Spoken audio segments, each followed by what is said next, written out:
Nobody expected the quiet mechanic to be humanity's deadliest secret. But when an alien instructor crossed the line with his grandson, the galaxy was about to learn why you never mess with a human's family. The training deck at Outpost Nexus 7 hummed with that familiar energy of seventh cycle sessions. Recycled air hissed through vents, holographic targets flickered in perfect rhythm, and the constant thud of combat gloves meeting practice drones echoed through the massive space. In the far corner, 14-year-old Leo tightened his impact guards. He was smaller than the others, wiry but focused, eyes locked on every movement around him.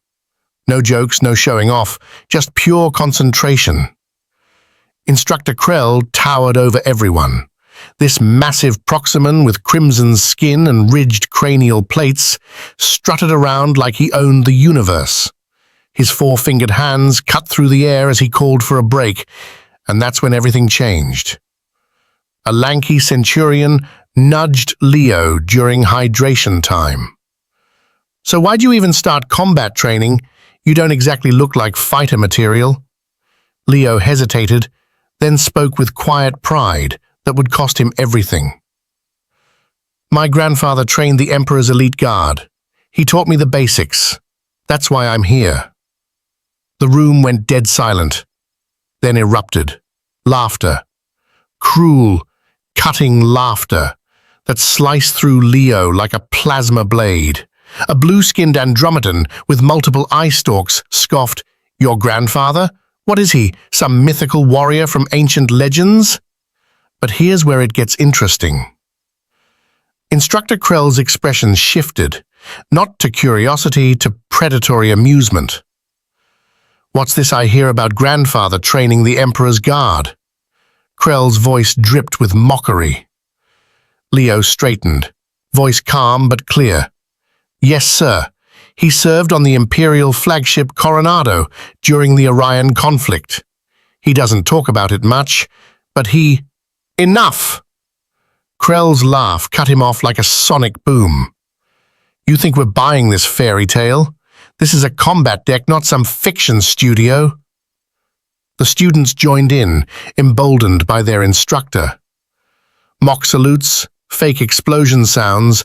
Leo stood in the center of it all, hands clenched, eyes fixed on the mat. He didn't argue. He didn't look away. He just endured. Then Krell stepped closer, voice dropping to something more dangerous. "You want respect here? You don't get it by dropping fake stories, you get it through work." "I wasn't trying to impress anyone," Leo said, soft but firm. Krell's smile vanished. "No? Then let's teach you some humility." Crack! The sound echoed through the training center like a gunshot. Krell's hand had lashed out, striking Leo across the face with brutal force. The laughter died instantly. Uncomfortably, someone mumbled, under their breath. But Krell acted like nothing happened, barking orders to get back to work.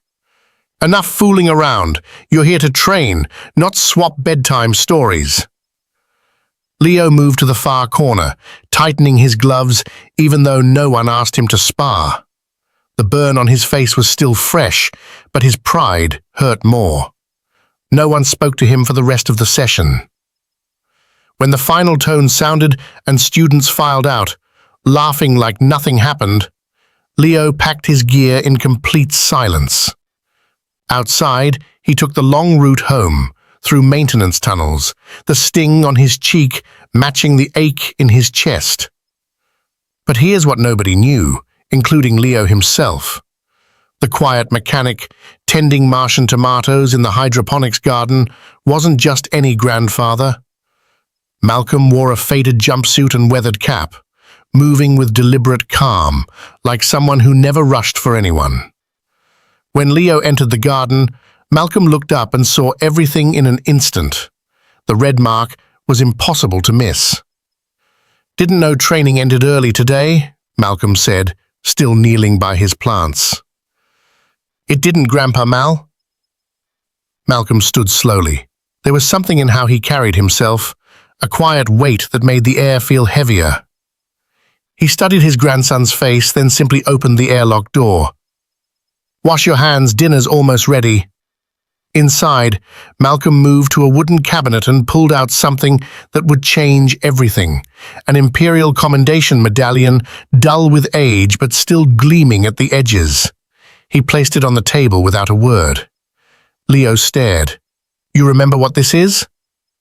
"You said they only gave it to instructors who completed the full Elite Guard combat program. Back when you trained them on the Coronado." Malcolm leaned on the table, the medallion between them. "You show this to anyone?" "No, sir." "Good, because some people don't need to know who you are until the moment they do." The next morning, Malcolm's voice cut through the quiet kitchen. "Put on your boots. We're leaving in 15 minutes." "Where are we going?" Malcolm didn't answer. The interstation transport was silent, except for humming engines and Leo's growing anxiety. When they pulled up to the combat training center, Leo's confusion exploded into panic. "I don't have class today." "I know," Malcolm said simply. Inside, the atmosphere crackled with tension. Instructor Krell looked up as they entered, his voice booming for everyone to hear. "Well, look who came back. Didn't get enough yesterday?" Some students smirked, but others kept training. Then, Krell's eyes shifted to the older man beside Leo. He squinted, then laughed with cruel delight.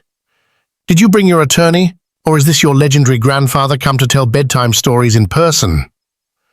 Malcolm didn't blink, didn't speak. He just walked to the edge of the mat, hands resting gently in his pockets. But something in his presence made the room's energy shift completely. "You here to complain, file something, or just want to watch?" Krell taunted. Malcolm's voice was calm as deep space. "I'm just here to observe. But if you're done running your mouth, I might have a few thoughts to share later."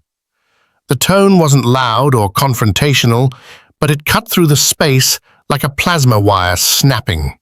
Students stopped sparring, drawn by the sudden stillness. Krell scoffed. "Listen, old man, this is my training deck.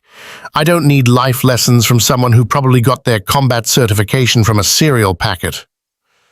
Malcolm glanced around the familiar layout, scuffed mats, smell of sweat and ambition. "I've seen a lot of training decks. Some build fighters, others just build noise. You got something to say? Say it." Malcolm turned to Leo. "Stretch out. Go warm up." As Leo obeyed, still unsure what was happening, Krell stepped closer to Malcolm. "What exactly are you trying to prove here?" "I'm not here to prove anything. That's your thing." Krell's jaw tightened. "You think you're better than me? That I don't know what I'm doing?" Malcolm's voice remained quiet, but his eyes sharpened like focused laser beams. "I think you hit a kid for telling the truth. And then you bragged about it." The room grew tense. Students looked at each other, unsure whether to intervene or pretend nothing was happening. "You know what?" Krell raised his hands. "You want to talk big? Fine. Step on the mat. Let's see what you got." Malcolm looked around again. He walked to the edge of the mat, and for a moment it seemed like he'd take the challenge. Instead, he reached into his back pocket and pulled out something that made the entire room hold its breath. A weathered patch, faded Imperial Elite Guard insignia with initials stitched in the corner. "This used to mean something," he said, voice barely above a whisper. "Still does. But it's not mine that matters. It's the one your student was trying to honor yesterday." Krell paused, caught completely off guard. Students stared at the patch, recognizing it from historical archives and documentaries, but never from someone holding it like it was part of their skin. Malcolm turned to Leo. "We'll talk again after you train. Go finish what you started." He didn't shout, didn't threaten, didn't explain himself to anyone. But for the first time since entering that training center, no one laughed. As artificial daylight dimmed behind polarized windows, the class energy had completely shifted. Students moved differently now. Some still joked, but others kept glancing toward Malcolm, who stood watchful and still. He hadn't said another word since showing the patch, but his presence was undeniable. Krell paced the mat's edge, trying to maintain control with a voice usual. "All right, reset, back to basics, pair up." But students moved slower, uncertain where to focus their attention. "You," Krell pointed at Leo, "with Tarkin, 5 rounds, let's go." Leo moved with calm precision, posture focused. As they began drilling, Malcolm watched every movement, not just Leo's, but how Krell stood off balance, how students followed orders but no longer seemed to trust them. The foundation was cracking. "You think standing there makes you better than me?" Krell finally broke. Malcolm didn't respond. "I've trained champions. I built this place from nothing." "You built it on fear." The youngest student, maybe 13, suddenly whispered loud enough for others to hear, "I think that's Malcolm Reynolds, the station mechanic." Heads turned. The whisper traveled like wildfire. Communication devices discreetly appeared, pretending to check messages but hovering on record functions. No one dared ask out loud, but everyone wondered the same thing. Krell laughed, forced and hollow. "Malcolm Reynolds? Come on, that guy's probably just some relic from the maintenance deck." Malcolm tilted his head, finally stepping forward. "I don't repair relics. I build character, or at least I try to." Krell's expression darkened.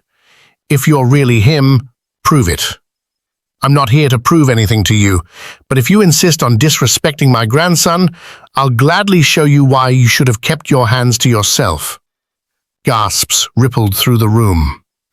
Students stepped back. The tone had shifted completely, no longer a question of who Malcolm was, but what was about to happen. Krell grinned, rolling his shoulders. "Fine. You want to play, old man? Let's dance."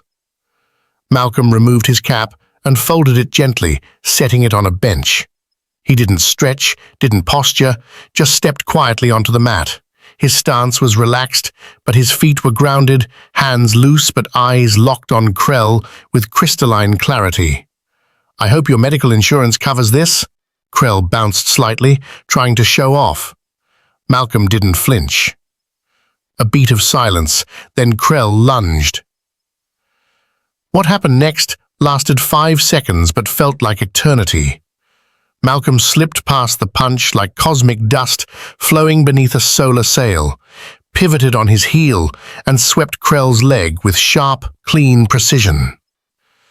Krell stumbled, but before he could hit the mat, Malcolm had redirected his momentum, caught his arm, and twisted it into a controlled lock. Not enough to break, just enough to end the fight without question.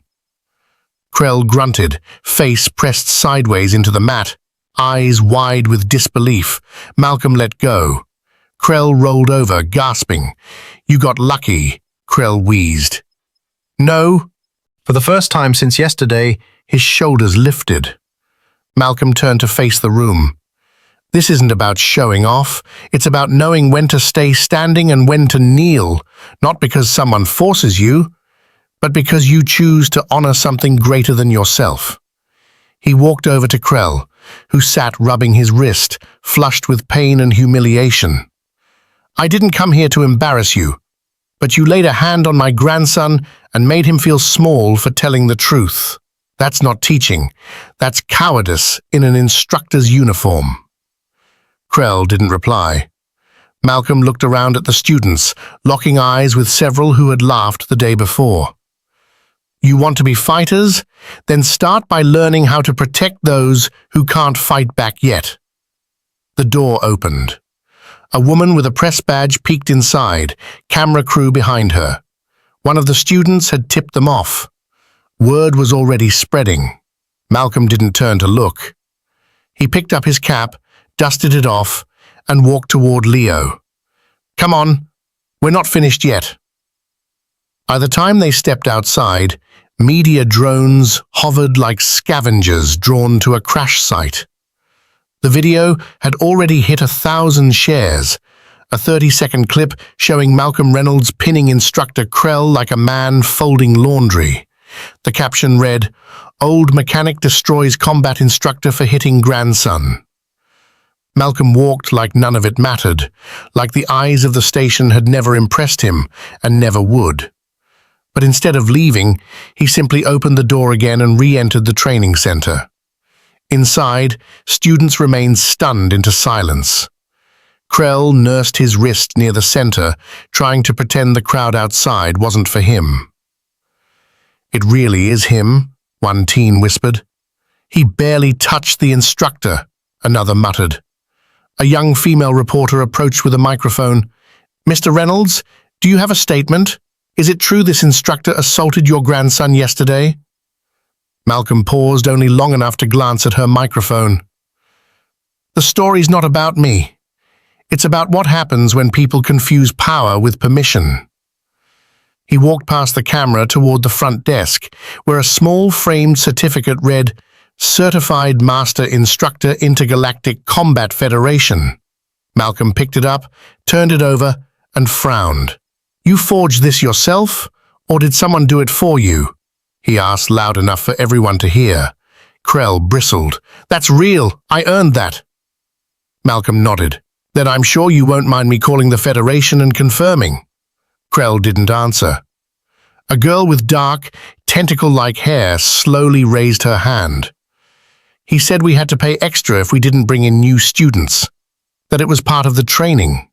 Another student added, "I paid 500 credits last month just to keep my spot." Malcolm turned to Leo. "Was that the deal with you too?" Leo nodded, voice soft.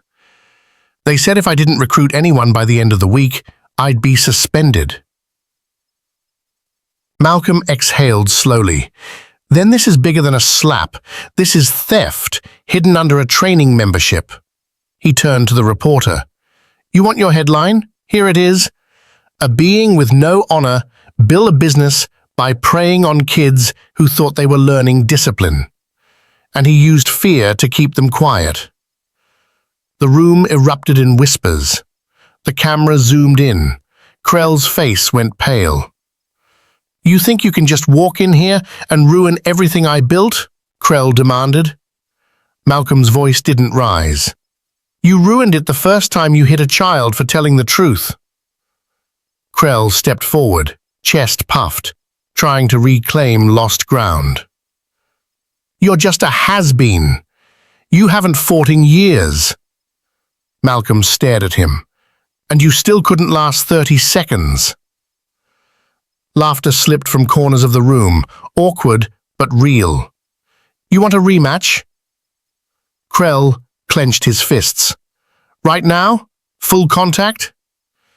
Malcolm shook his head. "There's nothing left to prove, but if you're still this desperate for attention, you can fight the truth. It's already outside waiting." Students now looked at Krell with something new. Not fear, but doubt. "He lied about everything, didn't he?" a boy in the back whispered. Another student stepped forward. "We thought he was teaching us how to fight. Turns out he was just hiding how scared he was." Malcolm didn't gloat. He walked over to the main holoboard listing the week's classes, picked up the stylus, erased instructor Krell, and wrote 2 words in its place. "Earn honor." He placed the stylus down and faced the class. "I don't run this place. I'm not here to take it over, but what happens next is up to you. You can keep following someone who teaches with fear, or you can learn what strength really looks like." He walked to Leo and nodded toward the door. "Let's go." As they stepped outside, Leo squinted in the artificial sunlight, then looked back one last time. Through the open training center door, he saw students gathering, not around Krell, but around each other, talking, questioning, undoing months of blind trust. The reporter caught up again. "Mr. Reynolds, what do you say to those who think this was just a publicity stunt?" Malcolm paused beside the transport shuttle, looking her dead in the eyes. I don't do stunts. I don't do statements. I protect my family.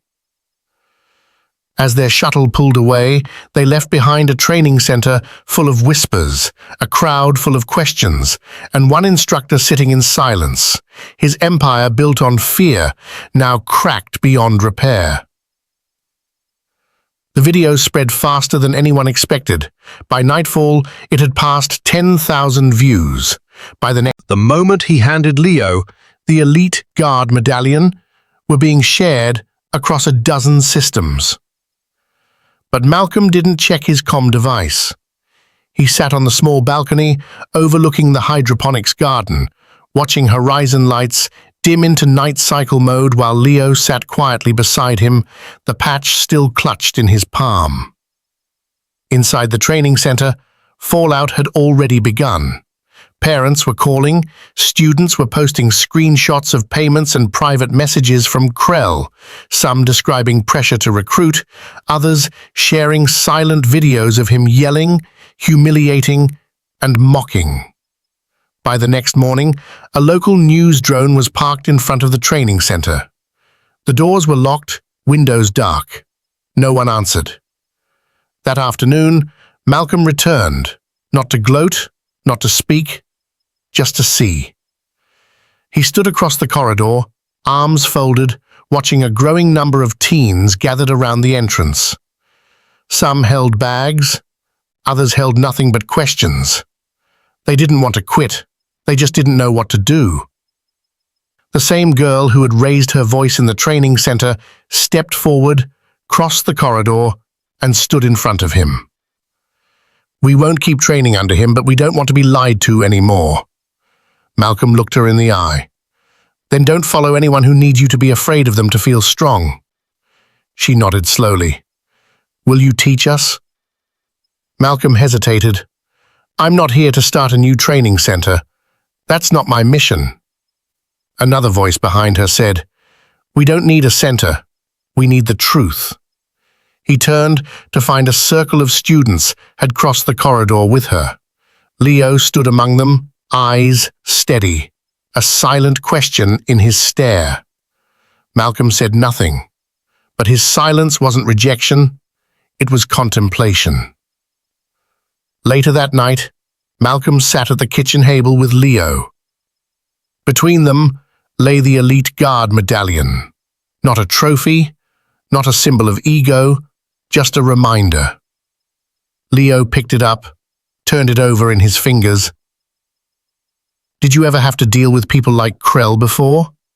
Malcolm didn't look up. "More times than I can count.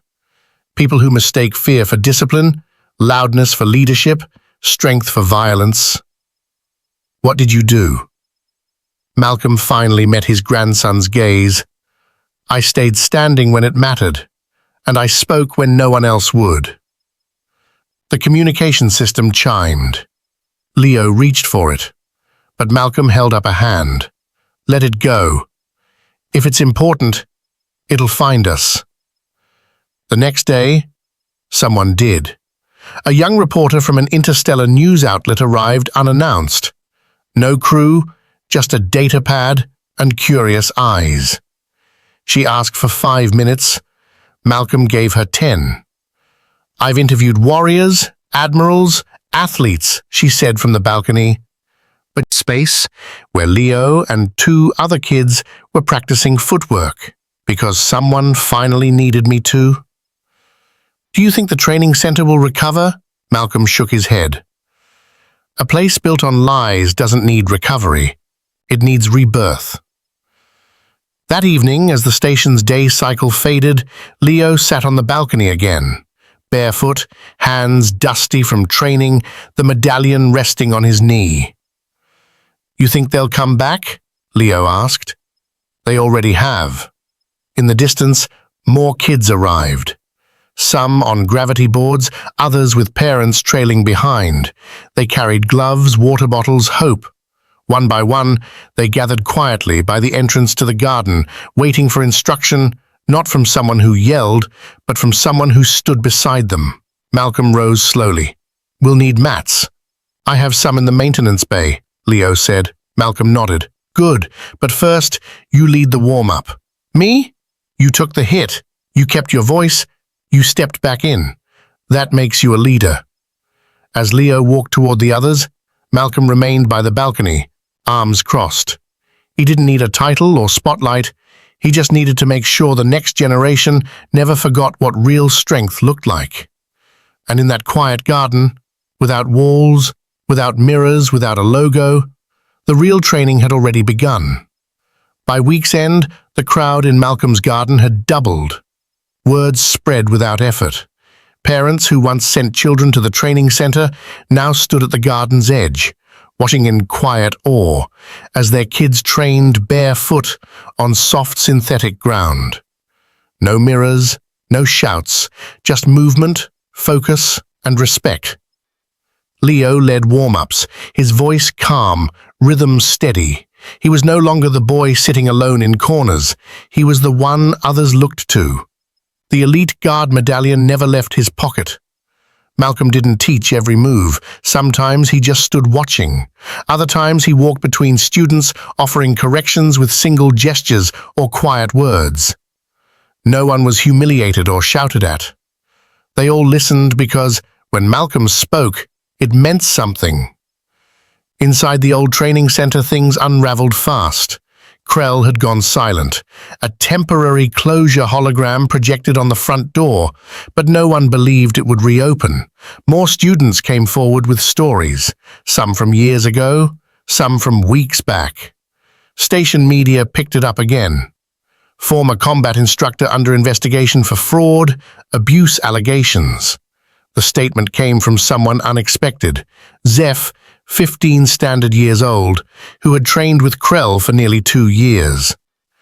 He posted a video from his quarters, voice steady but emotional. I used to think yelling made me stronger. I thought pain meant I was learning, but I was just afraid to speak up. Then I saw what happened with Leo, and I saw Mr. Reynolds step in. He didn't scream, he didn't punch harder. Strength looks like? The video went viral again, but this time it wasn't about the takedown or slap. It was about what came after, the rebuilding, the quiet. Inside Malcolm's maintenance bay, Leo unrolled a mat that had gathered dust for years. It wasn't fancy, smelled faintly of age and hydraulic fluid, but to him it was sacred ground. He tapped its edge twice before stepping on. One afternoon, as practice wrapped up, the girl who first asked Malcolm to train them approached, holding a data pad. We gathered signatures. We want to turn this into something real, not just a garden thing. Maybe even rent a space. Malcolm looked at the data, then at the small crowd of kids wiping sweat, laughing, helping each other clean up equipment. Do you know why this works? He asked. She shrugged. Because of you?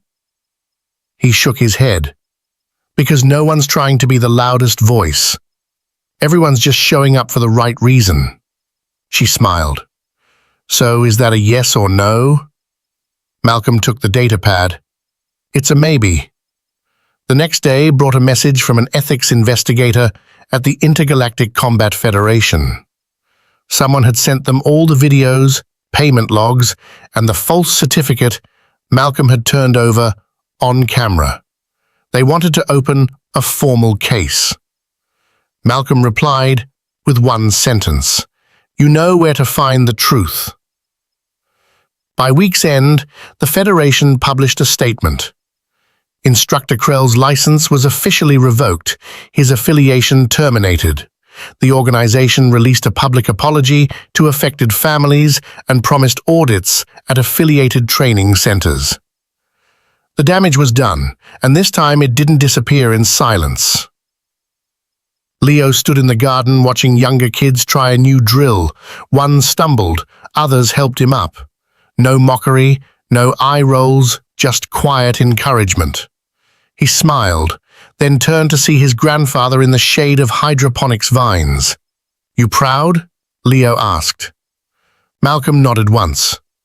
Pride doesn't come from beating someone. It comes from helping others stand taller.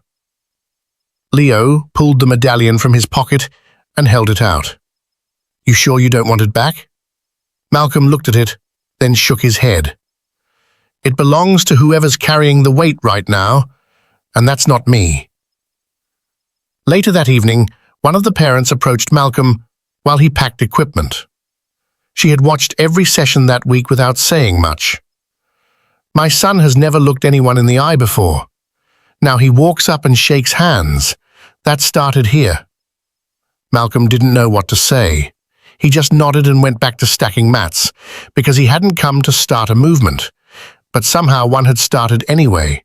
No banners, no grand openings, just an old mat, a worn medallion, and the simple act of showing up every single day.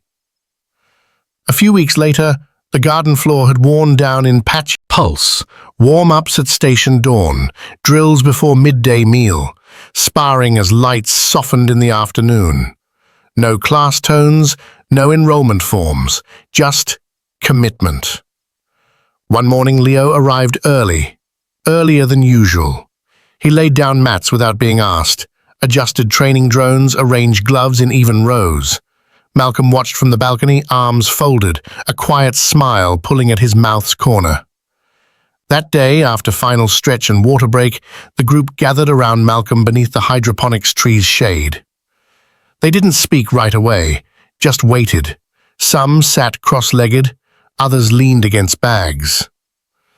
Leo stood in the middle, hands by his sides.